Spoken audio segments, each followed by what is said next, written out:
Hey everybody, how you doing? Tonight is our final episode for season 3. Our guest for tonight is a very special one.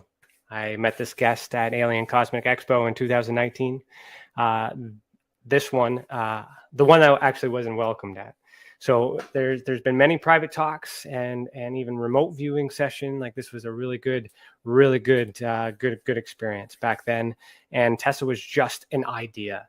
So like it wasn't even thought of back then. So that's how far back this is, and this is how nice it is to kind of wrap up the third season before we boost into a new direction in season 4. So our guest tonight is season 3 is Captain Cramer. He's one of the very few people that told me and encouraged me to leave MUFON and to start something new. And we all know, we all wouldn't be sitting here today if I didn't listen to that as part of everyone else that encouraged me. So tonight, the Cap and I will be playing catch up. So sit back, relax, and enjoy the show.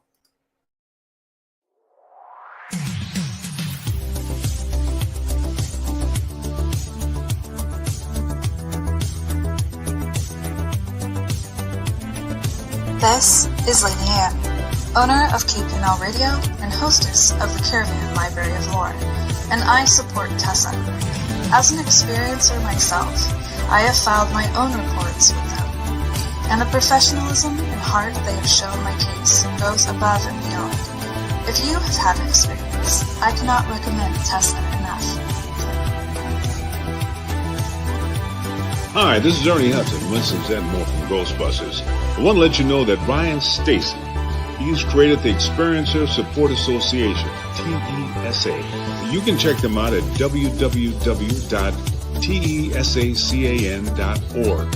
Now, they investigate paranormal, UFO, and provide support to experiencers. But you can check them out at, like I said, www.tesacan.org and see for yourself if they're really Ghostbusters. I can tell you this, they are a non-profit organization. Good luck, have fun, and keep it trusted.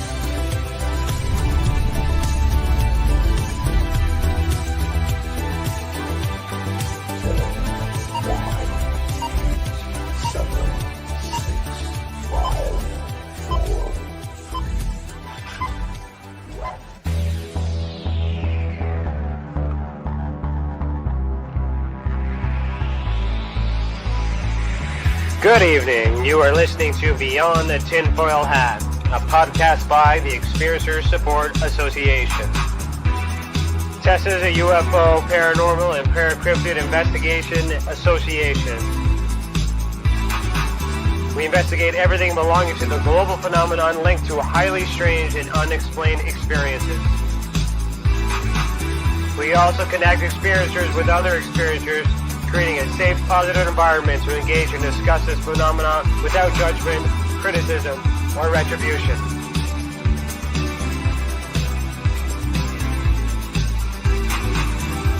From the land of the white rolling sands, on the southeasterly tip of Georgian Bay, to all of you listening around the world, as we simulcast live on KPNL Radio, we salute you. If you want to go back and listen to our previous episodes, go to youtube.com/the Experiencer Support Association. Do us a favor and hit that subscribe button and ring that bell to be instantly notified when we are live, not only for these episodes, but every single element Tessa has to offer. On our website, tessacan.org, we have something for everyone. We have support for experiencers, data for independent researchers, and places to advertise for professional partners.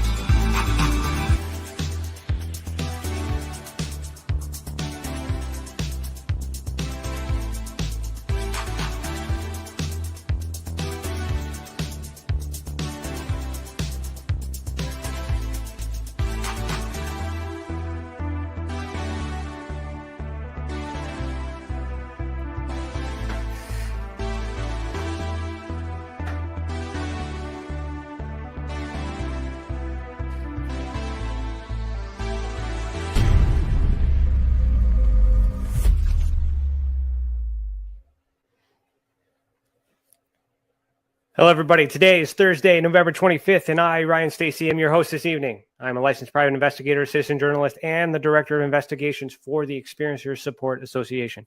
Welcome to the channel, and thank you for joining us this evening. To super chat, click the $ next to your name in the comment box. All donations go back into the mission. Dad, I know you're watching, so that means you.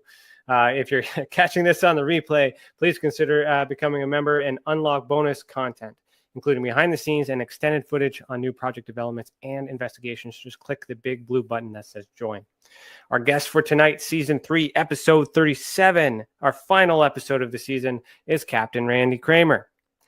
Since the United States Marine Corps Special Section Command considers the weakening of the United States economy and the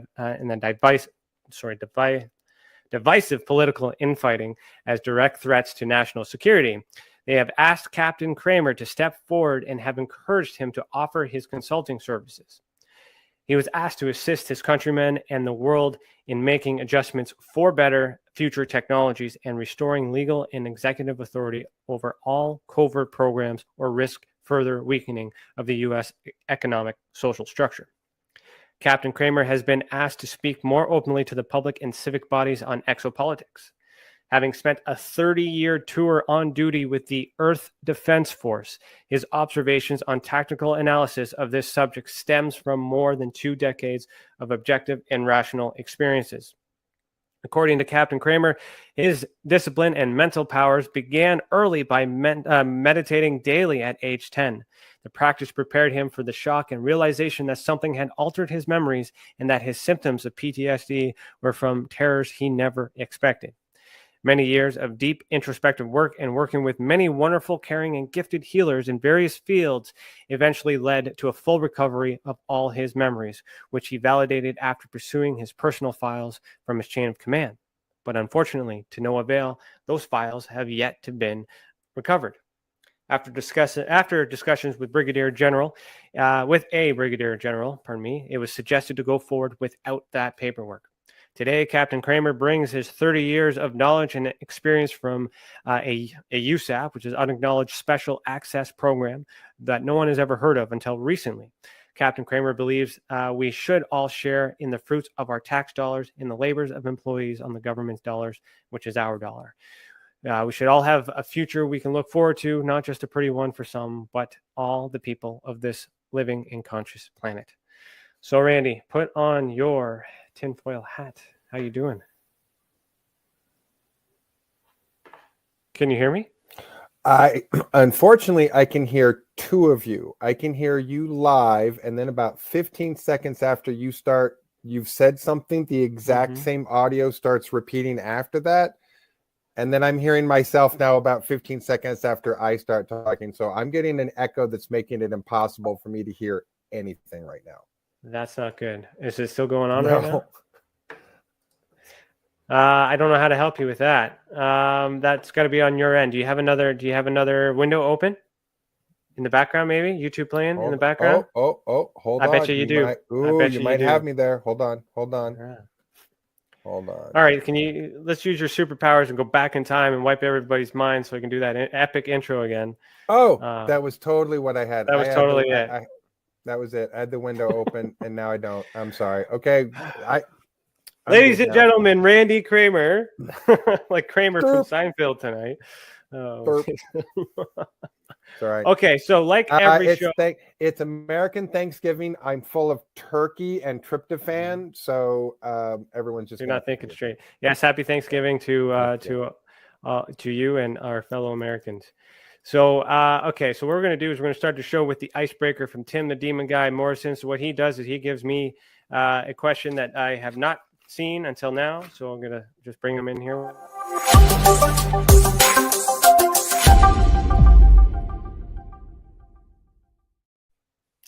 All right, so you can find Tim the Demon Guy Morrison on Facebook as well as Twitter. And his icebreaker for tonight is, what cartoon world do you wish you could live in for a week? Good question. That's actually a really good question. I'd have to say Rick and Morty as long as I had a portal gun.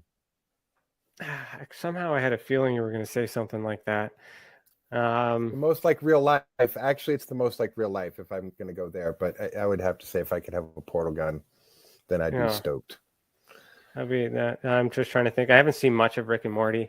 Oh, I do like it. I am dabbling. Well, it's not unavailable on. I gotta subscribe to another streaming service to just subscribe to another streaming service in order to see it. So I just haven't acquired it yet. But I know we've seen a couple episodes. It's great. So I will go with that because I can't think of anything else. Let's just say maybe Scooby Doo. Maybe Scooby Doo. Say that I know through other sources of people who have spoke with people who make the show. They're fans of my work. So good. Yeah, maybe they put a character review in one season. That'd be good. Hey, please, Dan Harmon, make me a special voice character on your show. Oh my God, that would be awesome. That'd be good. Cool. Thanks, Tim. The Demon Guy Morrison. Okay, so I mean, good question. That was a great question. So could have gone anywhere with that. I could have gone anywhere with that one, and I decided to go with that one. So where do we want to go from here? So we could start. You know what? Let's start with you before I met you.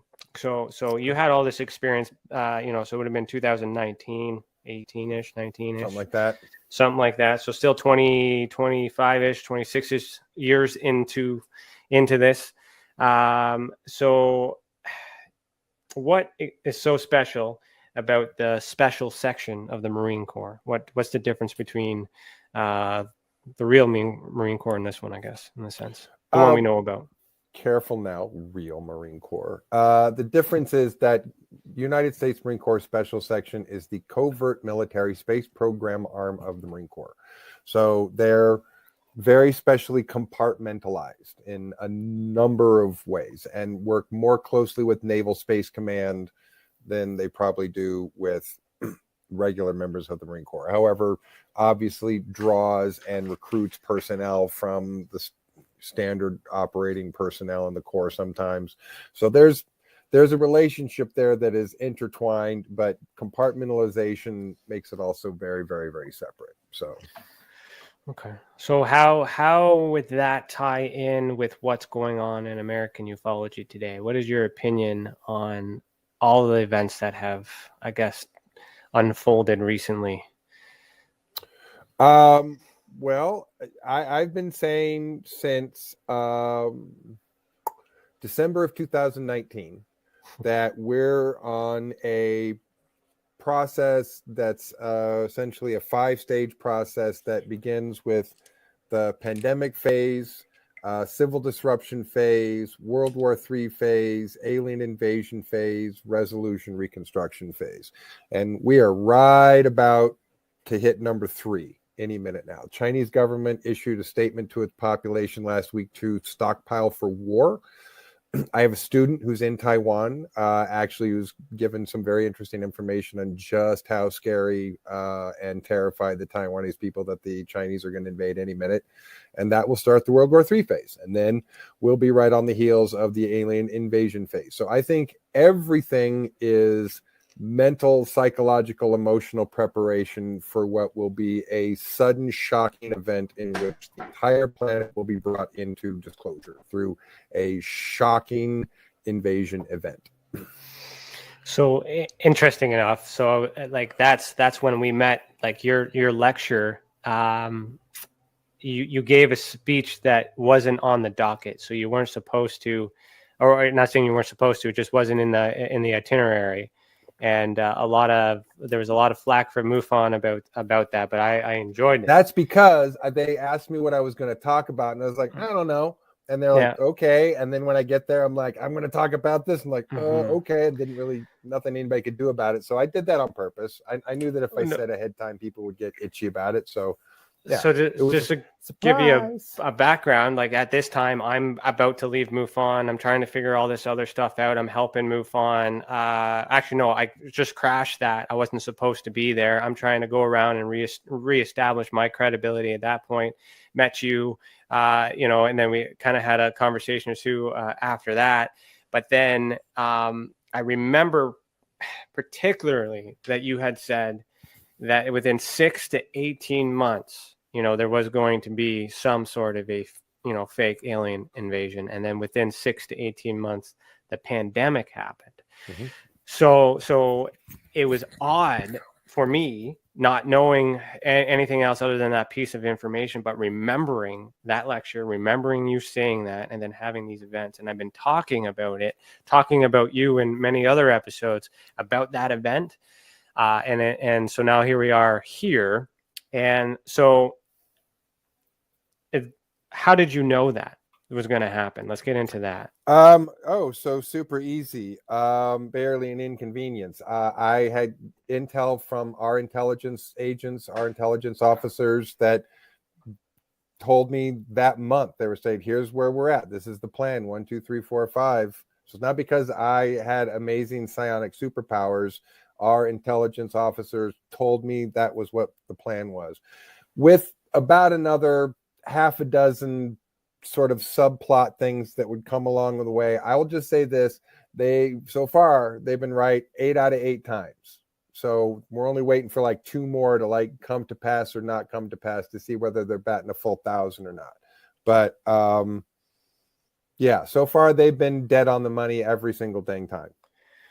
So when you say they, who are they, and how do they get this message before they send it to you to convey? We're talking about did? United States Marine Corps Special Section intelligence agents, intelligence officers who gather, collate, process, disseminate that information to officers in the field. So when they decide that they need to disseminate some information to me, then they disseminate the information to me.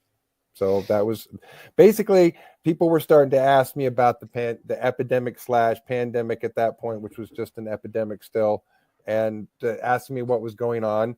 And I was like, I don't know, let me ask. And so I asked, and they were like, well, this is phase 1, this phase 2, phase 3 thing. Gave me the whole thing and said, want me to tell people that? And they were like, yeah, tell people that. And I'm like, okay. So that's what I've been doing. Yeah. So why do you think, if it's a phase, I guess, like, can we trust it? Like, what's the agenda here? If it's planned, or is it planned? Is it planned or coincidence? Like, what's going on here, and why, and what benefit do we get from you telling us before it happens? Well, I'll answer the second part first, which is you get to be prepared and less shocked so nobody poops their pants, because some people will literally shit their pants because it will be that shocking. Some people will have a stroke in the middle of the street and hit the ground and die, from the shock value. Not a lot of people, but there are some people who will literally like have physical shock symptoms that are unlike anything they've ever had.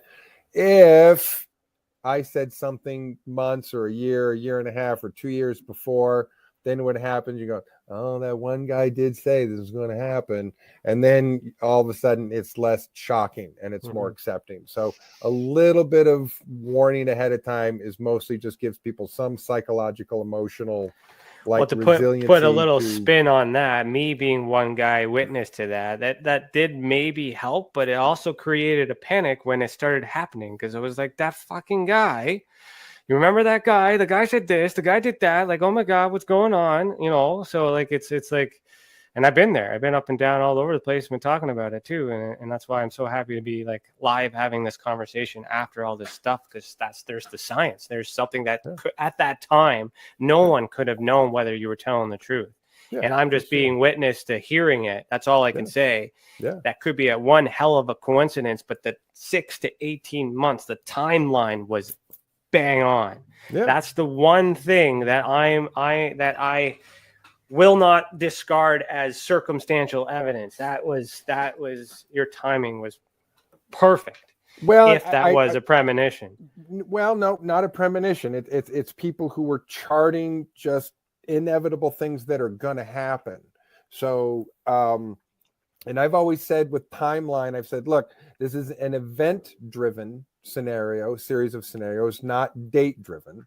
So if I give a time frame, super loose, it's super vague, because it's really about when do we get through to each next event, and there's gray area and wiggle room based on all of that. And there was a bit of a delay that probably delayed about 6 months this year. Some Galactic Senate subcommittee wanted to come and ask a bunch of questions, and that kind of put things on hold maybe for 4 or 5, 6 months. So, but I think we're pretty much back on track at this point to whatever the regular event's supposed to be. Now, to answer the first part of the question, this is the hard part. Yeah. For people to really necessarily wrap their head around, because it's not simple. There's no simple answer to how this works. It's not a false flag. That's not what this is. Doesn't necessarily mean that it's an actual, for real, legit, no other possible questions need to be asked, just straight up invasion. That's not the answer either. It's neither of those things. Something that's a little bit different. We have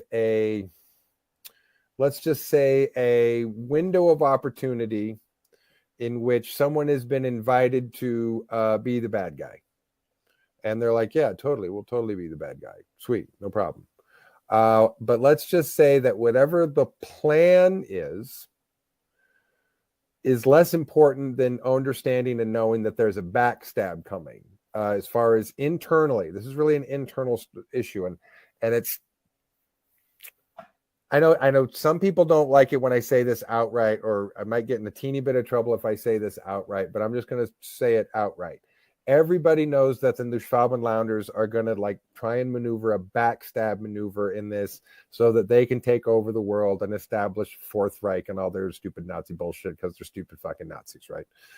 That's a duh. Everybody knows that. So what the question now is, what plan, counter plan, counter plan, counter plan is in play here? How many levels of contrivance, are we going to move through here before we really end up with whatever's actually happening?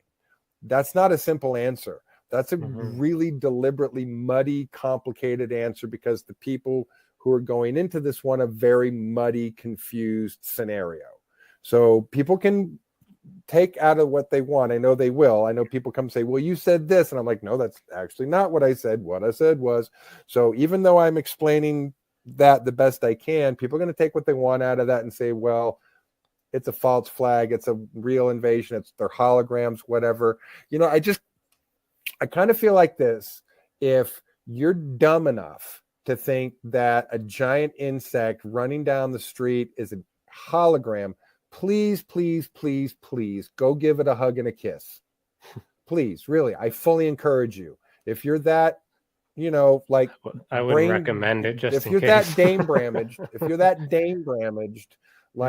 feel free, go give them a hug and a kiss, and then when they eat you, you can serve it as example to the others that they're not a hologram. So, and the amount of propaganda and confusion that's being fed into the community right now is absolute, up to here. I would say that 90%, maybe more, of the quote unquote, information floating around the community on who's who, what's happening, who's going to do what, who's going to intervene, who's not, who's going to do this, who's in charge, who's really in charge, who's not in charge, who's going to be in favor of this person and who's behind this person. It's all bullshit. It's 99, almost somewhere between 90 and 95% psychological operation, mostly from the Russians and the Chinese, to divide and conquer Western civilization and the Western powers. So that's a whole nother political conversation, social sort of political conversation, that anybody who thinks that us fighting amongst ourselves does anything other than embolden China, Russia, Iran, and other countries who see us as weak and see the rest of the Western world as weak because we're fighting amongst ourselves. People who don't understand that need to think about it, that the more we fight amongst ourselves, the weaker it makes us and the easier it makes for the Chinese to take Taiwan and Russia to take Ukraine and attack Alaska and Iran to attack Israel, and us to be able to do nothing about it because we're too busy fighting amongst ourselves, fighting a civil war.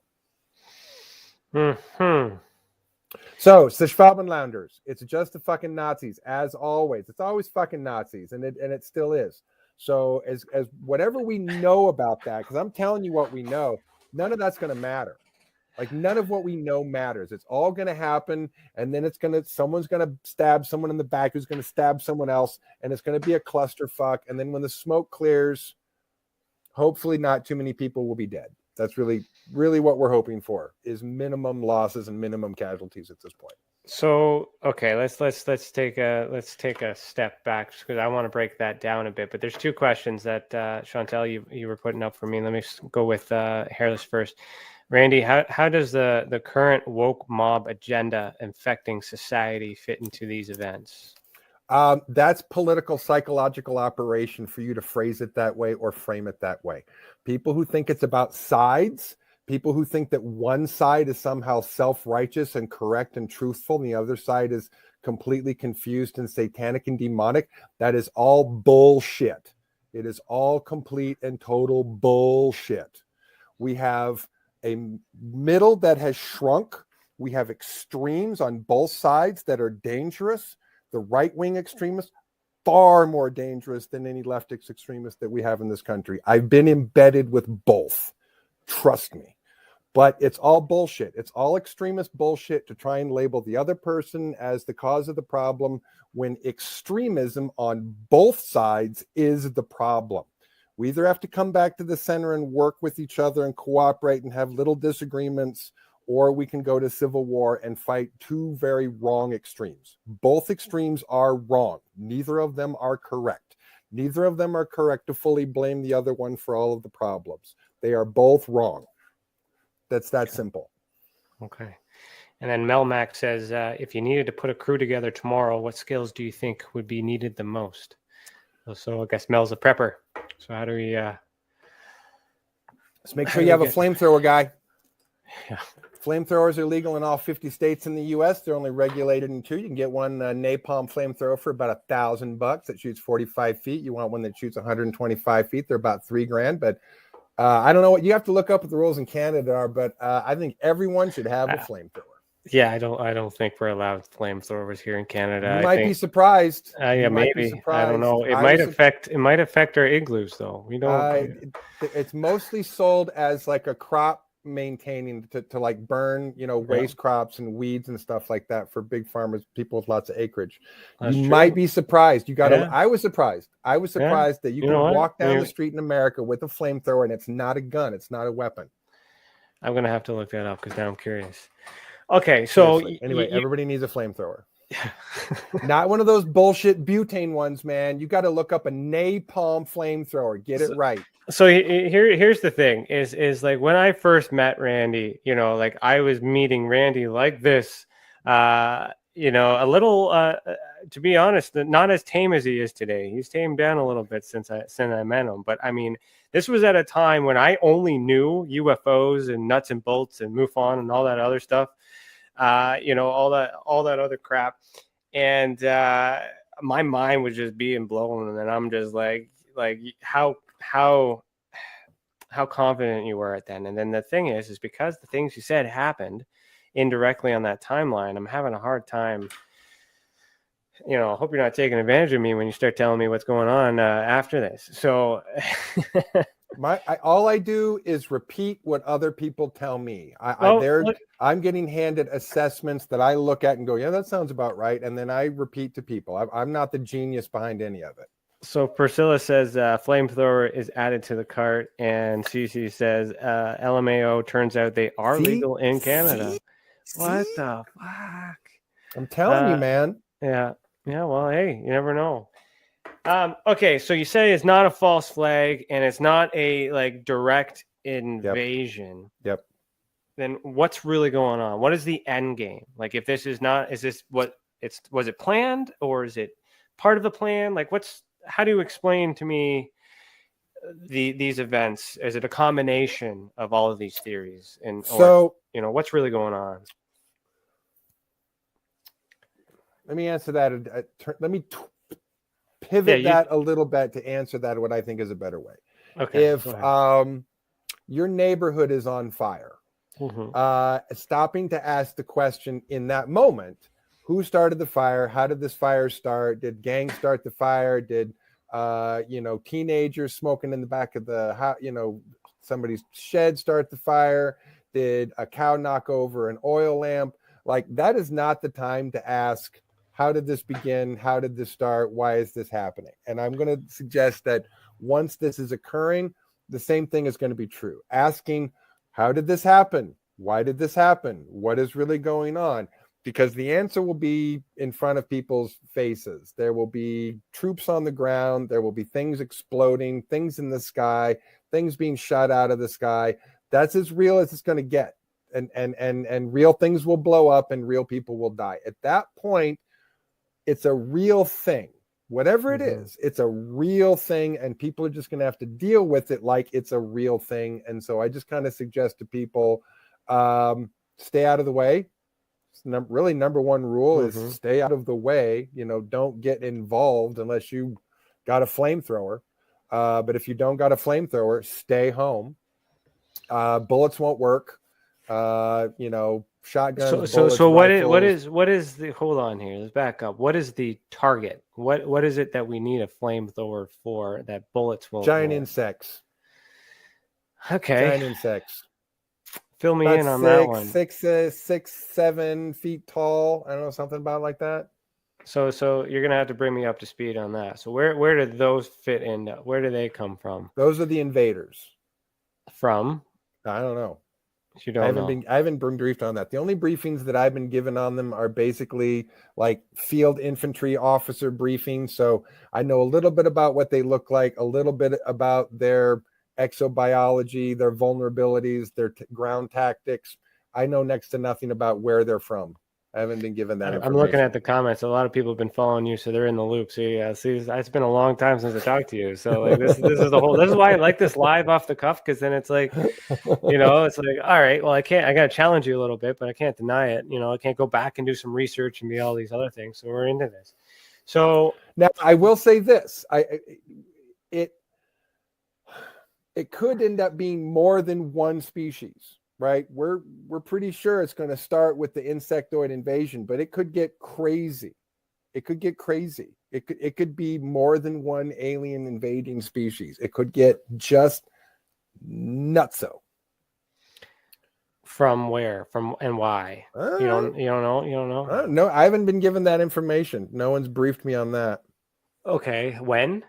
Again, anytime after the World War III phase starts, which could be any minute now, because China's probably going to invade Taiwan any minute now. And when I say any minute, realistically, that could literally be any time. Since the Chinese just told their people to stockpile for war, you presume that they want to give their people a certain amount of time to stockpile, but that could be 30, 60, 90 days before they're like, okay, everyone's had time to stockpile. So I'd say anytime, 1, 2, 3, 4, 5, 6 months. I'd be surprised if it was more than 6 months. I'd be surprised if it drags past 3 or 4, but we could be looking at 1 to 6 months. All right, there's another timeline. I'm writing that down. You were right on the first one. Let's see if you're right on this one. Yeah.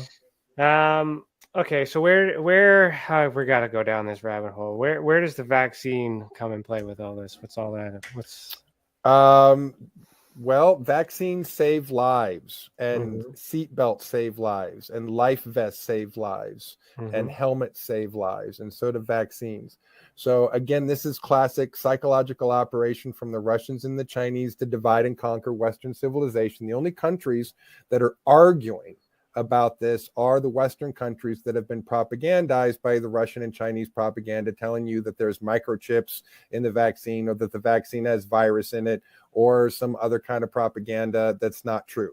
Vaccines save lives. People who don't want to get vaccinated are likely to get very sick and die from the mutations that are coming, have long-term health effects. People who get vaccinated are going to be more likely to be okay. And the mutations and the variants are only going to get worse. They're not getting better. So all that anti-vax crap is psychological operation, Russian and Red Chinese propaganda to divide and conquer Western civilization.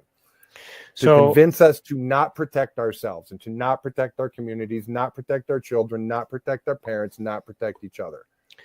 So you're suggesting that the I guess the virus is some sort of reactant or some part of these insectoids to get used to? No, I would say it's turning up in the metaphor of the frog in the pot of boiling water, it's you want the water good and at a roaring boil before you have an invasion. Otherwise, it's too much of a shock too quickly. So this is all getting us prepared. We're all living in a state of emergency now, just as a sort of regular thing. We just, oh yeah, it's an emergency. It's what we do now. And so the next time when World War III starts to happen, we're going to be like, oh, hey, we've already been doing this pandemic thing for a while now. So we're not so shocked and surprised. Hey, what are we going to do? Yeah. So it'll be, by the time it happens, people will be so pushed and prodded upon by everything else that's happening. That's almost going to be easy to accept. Totally. Yeah, no, yeah, I get that. I get that. And I mean, and without knowing without the ET element in it, I get the sense that the war's coming and things like that too. You can feel it. You can tell. Yeah. So, okay. End game. So insectoids are here. They're invading. People are staying home. They may or may not have a flamethrower. They may or may not have the vaccination. I know those things don't matter right now. Yep. Decisions have been made. Some people know this. Some people don't. Yep. Some people believe it. Some people don't. Whatever. Yep. We're there. Insects are here. Yep. What happens after? Well, good question. I will say that all of these situations are fluid. But whatever happens is based on what happens in the moment, not just based what's on paper. But when we're talking about this on paper, that means you've got maybe 1.5, maybe 2.5 years of war. And then we have some friendly species come along and help us eject the invading species. And then we're done. So like the second, like the first and second coming of Christ, all those things. Pretty much. There's a challenging question here. I don't know if I got RFID dog tags behind my left and right ear. I have had communication with senior military. Let me read the question for the podcast. Fuck that little piece of shit. Okay. And his fucking attacking my person as a challenge me as a military officer. It is a felony to lie about being a military officer in this country. We do not have a sense of humor about that shit. I've been doing this for 10 years, and if I were a fraud, the FBI would have come after me years ago. So anyone who thinks at this point that I am not legitimate or that I do not have proof, have not looked at the dog tags behind my ears, have not talked to the people in senior positions who have thanked me, shooken my hand and thanked me, including former Minister of Defense Paul Hellyer, when I met him at MUFON, shook my hand and said, "Thank you for your work and your service." When that motherfucker's had a cabinet official shake his hand, then he can criticize me and tell him everyone else like him can shut the fuck up and stick a dick back in their mouth. I'm fucking tired of it. No, I appreciate what you're saying. I'm just going to read the question for the podcast. Well, actually, you know what? The podcast people listening, I think you can get the point of the question. Okay, so thanks. We'll get on to the next one. So, I mean, and those are challenging too. Like, I mean, why? Let's talk about that. Like, I understand your emotion. I understand your defense. Oh, I'm just sick and tired of it. I know, I get it, but you don't because it only comes from this tiny number of people. I get very few bits of hate mail. I get very few complaints. Very few people attacking me on that. And the truth is, well, you're not the fucking suck a dick. They don't fucking mean anything. Okay, let's just hold on. Let's just break it down. Like, I mean, I get where I get it. And if somebody were to do that to me, I would get explosive about it too. And I'll tell you what, any of those motherfuckers want to come to me in person at a conference and challenge me, they'll get a bloody fucking nose. I'll pop them right in the face if they say that to my face. Yeah, I remember you. Don't you worry, sir. But what I'm trying to say is it's hard to a lot of people go through that. Let's talk about the phenomenon of assuming that people don't have what they have. Just because you haven't showed it, haven't produced it, say it doesn't necessarily mean that you don't have it, but you're not entitled to do so. Not to anybody other than the FBI, the Marine Corps, the NSA, or another government or law enforcement agency who doesn't talk to me. So I'm not worried about that. I am not obligated to answer to any citizen for any reason for that. Well, exactly. And it helps, but what does it actually help? So, it just verifies for that individual, and then whether or not they accept it or not, it's really hard. It's really, you know, they obviously want more, and we'll go from there. Now, I'm just talking in general. So, I mean, that need to verify the source, that comes from something else entirely internally. So if we were to, like, I mean, Stephen Greer gets attacked left, right, and center. Some people like him, some people don't like him. You know, Lou Elizondo, you know, some people like him, some people don't like him, and I want to get to him in a minute. Priscilla asked, what would I do if someone asked me to prove that I served? And I'd probably react similar to Randy, be like, I'll show you what I learned, come a little closer. You know, we learn how to fight, so like I'll show you. Look, I aced the polygraph. Anyone who doesn't understand how polygraphs work, like, can stuff it up their butt, but I aced the polygraph, which means, you know, I am telling the truth. I am not lying because I aced the polygraph. And I get it. I believe you. I don't need to see it. I don't need to feel it. I don't need that. Like, I mean, it doesn't solve anything. And what I'm focusing on right now is trying to understand why that need is important. Even if these things are true, like you mentioned before, the things are happening. So the things with or without these credentials, let's just benefit of the doubt here. You made a prediction, or you said something that ended up happening when it was supposed to happen when you said it. So I can't testify to everything that everyone has said, but I can at least say live on this that I can confirm with my own ears, my own experience, that something happened after you said it. And I'm not. I mean, so at that point, for me, it doesn't matter if you're in the Marines or not. You're right, and that's the concerning part. So let's okay. So let's just I remember this is when we have to crack open the beers. This is when we were drinking last time when this happened. You know, and then so yes, I remember Paul Hellyer. Let's go back to that. I'll give you some reinforcement. I was there. I seen them. I met Paul Hellyer. God rest his soul. Oh, he passed away this year. Yeah, rest his soul. like, I mean, it was the people, like, you have a lot of fans. We have a lot of supporters. This is a lot of controversial stuff. Whether or not we can prove you have credentials or not, we still can't prove about the insectoids, and they're willing to believe that too. So, I mean, there's a whole bunch of things all over the place. Well, let me answer to this psychological question first of all, which is whether or not people actually want proof when they're asking for it. And I don't know that they actually do. What I think I have come to understand is that people have way more confirmation bias and cognitive dissonance about what they want. So when they really are asking for proof, they're just asking you to prove that what they already believe to be true or not true is true or not true. Or they will believe what they want to believe, not believe what they don't want to believe. And often evidence or proof really only affects a tiny number of critical thinkers, which in my experience is a tiny percentage of this community of people who are critical thinkers. Most of the people in the community are believers or disbelievers of one thing or another. So I actually think, as much as I believe in critical thinking and think we should be about critical thinking, sadly, the truth is most of the people who are out there are not critical thinkers, and they're not asking questions because they want proof. They are asking questions because they want someone to confirm what they already believe to be true.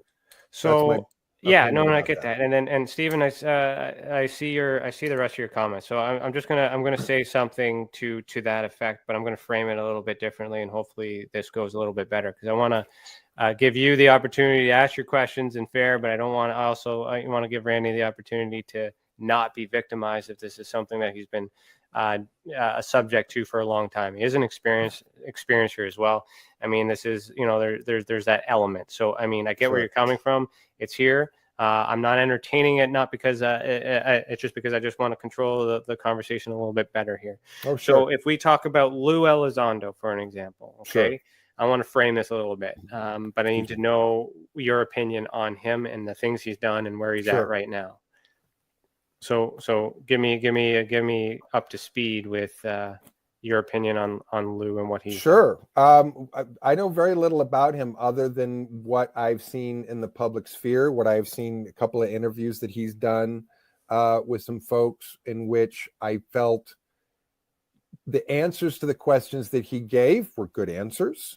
The information that he provided to the people asking questions was good, and in some cases he provided what was even more necessary, unsolicited answers to question than what was being asked to him. So what I have seen of him being interviewed, he does a pretty good job of a guy being interviewed for whatever information he's supposed to be disseminating.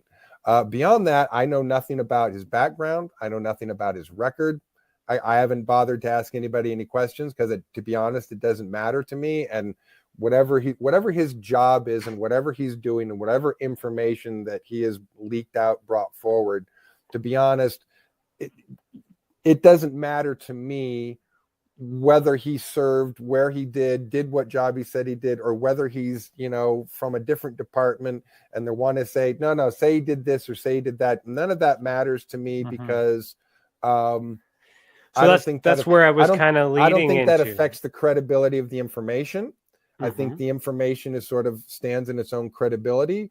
But beyond that, I don't know anything about him. So I really wouldn't know how to say he's a great guy or he's a terrible person. So what I was going to kind of frame into is that he's a guy that had credentials challenged, and then he hasn't provided everything that's been asked for, but he happened to get something to reinforce and put him in place to certain areas within the task force he claims to be a part of. So there's some evidence of his existence in that, but not everything you need. Now, without that evidence, some people still believe him. So that's kind of where I'm framing on, is just to use him as another example who may or may not be in the military, is putting out a message, may have been told in the same way in a different department for a different reason because of this plan. That element doesn't matter unless you're not telling the truth. And that would be important to use as evidence to support that, but unfortunately, we can't disprove you either or him until we get confirmation, until we get disclosure. So there's a lot of this emotion and this strength and all this anger and stuff that's coming through in this high school drama, which I'm involved in too, because I see it and I'm trying to help, and I'm hoping I'm mediating right now because I'm talking to Stephen as well, to say that like we got to focus on the facts, we got to focus on the events, and we got to think about the future. So whether or not we get invaded by aliens or insectoids or anything like that in the future, okay, that's yet to be proven. That's something that very well could be happened. It's very specific. So let's talk about the idea of an invasion by aliens. So at the expo, another thing that you had said is that it was going to be a fake alien invasion. So which has anything changed? Yeah, no. This is one of those. No. That's a fair question, fair thing to point out that I said that, and what I've had to revise and say. Look, at that time, I was instructed to say it that way. We are now at the point where I can say, not really fake. That's really not the answer that we want to give. That was more of a let's not panic about this way of saying it as we're kind of farther away to the lead up. As we got to a closer point, my brigadier and I continued to have conversation about this, and I was like, look, I'm feeling kind of bad that we're framing this in a way that's not completely accurate. And he's like, oh yeah, he's like, change that. He's like, that was sort of the early soft way that we wanted to say this. And now we're choosing to be more clear about the information as we have it. And people can just have to understand that as a PR officer, my job is to disseminate information in classified and declassified talking points that I'm allowed to talk about certain events with. So that was what was given to me as far as here's what we have to say, here's how we have to frame it. And I had to go, all right, I guess we'll just correct that later. And so now we're at the point where we get to correct that part and say, it's not fake. There may be some orchestration. I got to use air quotes there, but it's just more complicated than that. It's just a much, much more complicated scenario. And I think when it's happening, it's going to be as real as anything needs to be, and people don't need to worry about asking themselves those questions. They just need to deal with what's happening, because none of those answers to those questions ultimately matter. They just don't.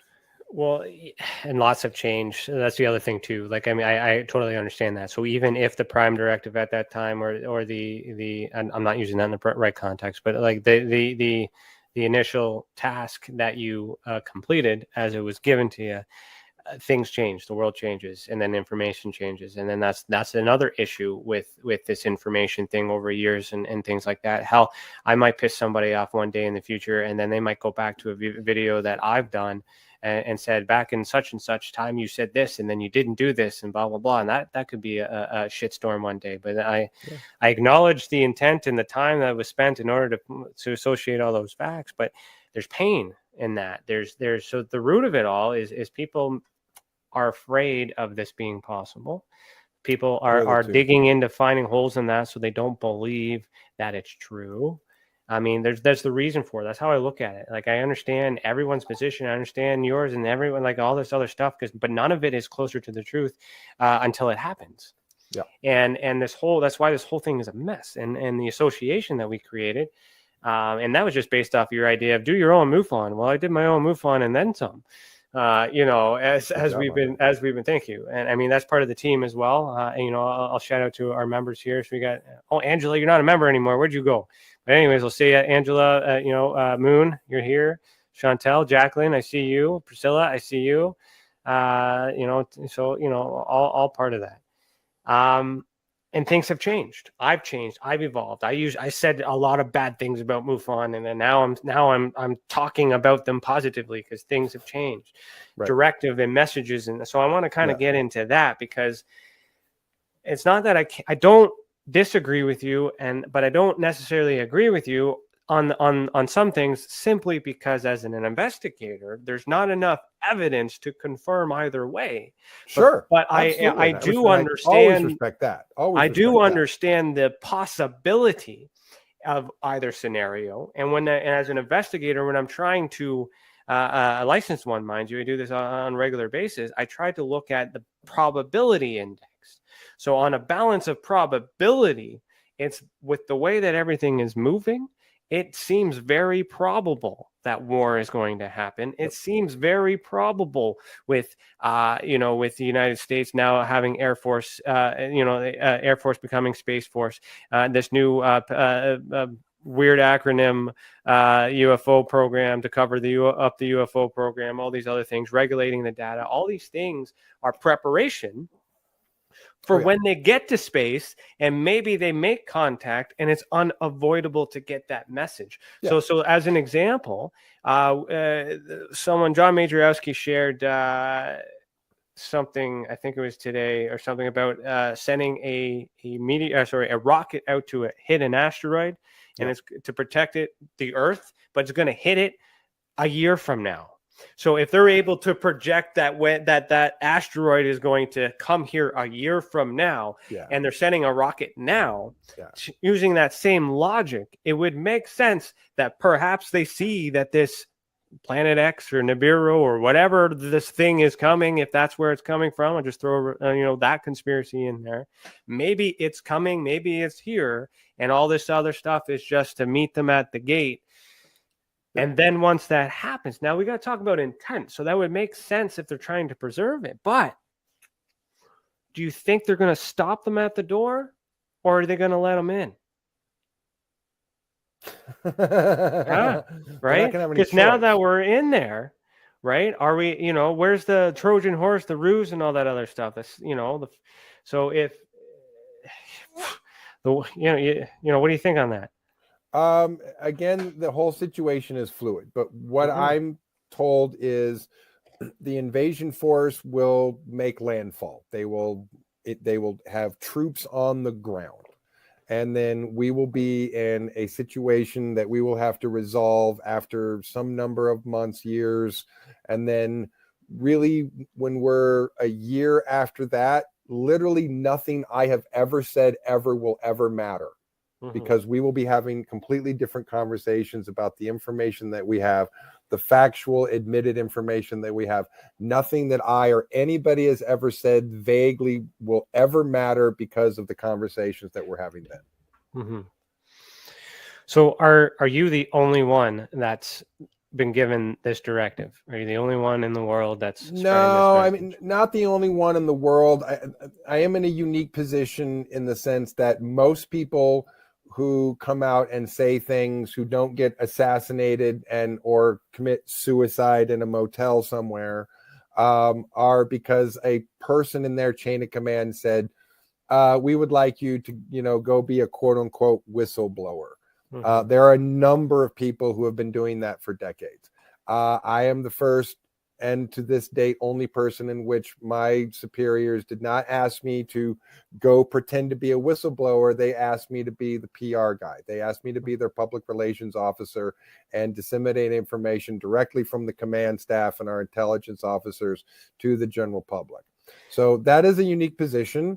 At the moment, that's a unique position, but that doesn't mean that I'm the only person that has been given some sanction to give information to the public. It's just, it's often less direct with other people. I believe at this point, I'm still the only person who is saying that direct command from my chain of command from senior officers is why I'm doing this, not because I decided I wanted to blow the whistle. No, and I get that. So are you're being paid then? Are you being paid to spread this message? This is just part of it. Yeah. No. I got a bump in security clearance. I get extra briefings. I got some extra power and authority, but I don't get any extra money. So what's your incentive? Why do it?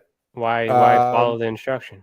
Because I'm a Marine and a soldier and I do what I'm told, which I was asked, but really it's the kind of ask where someone's really like, hey, we're asking you to do this thing and take this responsibility. Do you mind? And as a soldier, you don't go, what? I don't do responsibility. No, I was like, yeah, of course I'll do it because that's the most responsible thing I can do. Well, what if you didn't? What would happen? Just they would have picked somebody else. They would have picked someone else for it. There was a short list of officers that they were going down, and so I was not the only one on that list. So if I had not wanted to put my name on the list, then it would have been somebody else.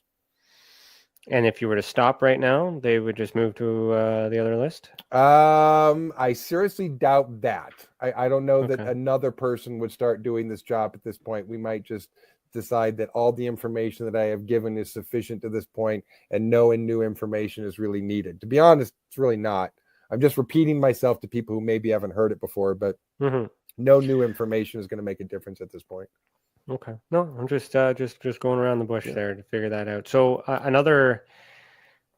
so let's get into the hive, I guess, the hive consciousness, and that's another thing too. So I did participate in a remote viewing session that Randy actually invited me to, and me and my wife actually, and I still thank you to this day for not charging us for that. That was a nice invitation to that, and because I was that guy at the beginning saying I need to see it, man, I need to prove it, I need to know that this stuff works. And as an investigator, and I subject myself to these things, not to believe one way or another, just to understand perspective. And so I participated in your remote viewing lesson. It was a 4-hour lesson.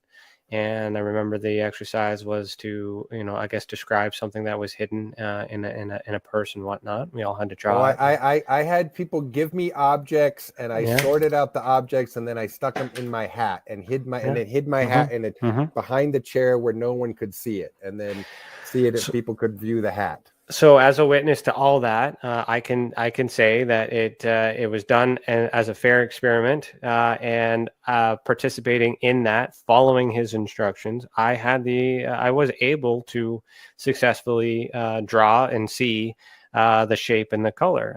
And it was do you remember what it was? I remember there were 5 objects, and I can't remember what one you had. There was so I remember the pen. It was a blue pen. You got the pen. Okay. And then there was a lighter and then lipstick and a whole bunch of other things too. So for me, it was just like, okay, so whether or not the story and all these other things, that doesn't matter, because you taught something, you gave instructions, you led me introduced me to remote viewing, to consciousness. And as a male, that was easier for me to get into. Whereas with hypnosis and stuff, it's more soft and soothing. I end up falling asleep because it's just the kind of type of environment, but I was able to engage in it. So what I want to frame into, because we're going to a commercial break, just a quick 5-minute commercial break, is I want to talk about the teaching. I want to talk about, because you have this information. Oh yeah. But you're not just spreading it. You're doing something with it. Oh yeah. You're teaching